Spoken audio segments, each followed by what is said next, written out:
আল্লামা দিলওয়ার হোসেন সাইদি সাহেব মারা গেছে, আল্লাহ তাকে বেহেশত নসিব করুক। বারবার তার কথা মনে পড়ছে আজকে এই শেখ হাসিনার রেল লাইনের চুক্তি দেখে। তিনি বলেছিলেন 20-25 বছর আগে বলেছিলেন, আমি দেখতে পাচ্ছি বাংলার আকাশে উত্তর গগনে গাঢ় কালো মেঘ করেছে, এমন গাঢ় কালো অমানিসার মেঘ যদি সক্ষম ভাবে মোকাবেলা করতে না পারো, সুবে সাদিক হওয়া অসম্ভব। তিনি আল্লাহওয়ালা ব্যক্তি ছিলেন, আল্লাহর ওলি ছিলেন, তাই তারা দূরদর্শিতার জায়গা থেকে দেখতে পাচ্ছিলেন ভারত বাংলাদেশকে গ্রাস করার জন্য সব ধরনের প্রস্তুতি নিয়েছে। এমনকি খালেদা জিয়া আজকে হাসপাতালের বেডে কাতরাচ্ছে। আজকে এই ভারতের সাথে স্বাধীনতা সার্বভৌমত্ব চুক্তির বিরুদ্ধে যুগপৎ আন্দোলনে থাকা গণতন্ত্রকামী দেশপ্রেমিক সকল রাজনৈতিক দলকে রাজপথে নেমে আগ্রাসনের বিরুদ্ধে আমরা প্রতিবাদ করার আহ্বান জানাই।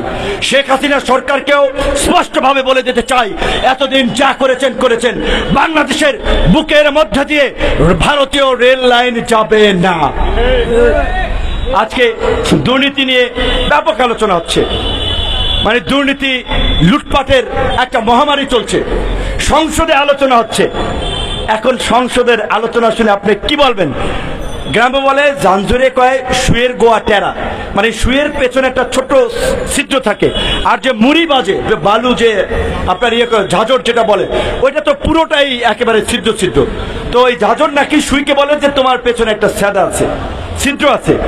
মুক্তিযুদ্ধ আওয়ামী লীগের কৃতিত্ব নয়, বরঞ্চ ইতিহাসের বাস্তবতা হচ্ছে আওয়ামী লীগের অনেক নেতাই বলে কলকাতায় সিনেমা দেখতে গিয়েছেন, তাস খেলছেন মুক্তিযুদ্ধের সময়, আর মুক্তিযোদ্ধারা মুক্তিযুদ্ধ করছেন।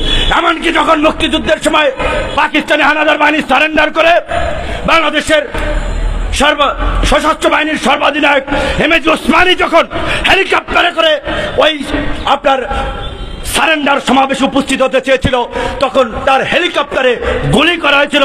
সেই হেলিকপ্টারে ছিলেন ডাক্তার জাফরুল্লাহ চৌধুরী। আপনাদের মনে আছে, থাকতে তিনি অনেক কথা বলেছেন। 28 তারিখের ঘটনা নিয়ে অনেক পুলিশ অফিসার বলেছে, ভাই আমরা তো রেডি ছিলাম যে আপনারা আরেকটু ধাক্কা দিলেই তো আমরা ঘরে উঠে যাইতাম।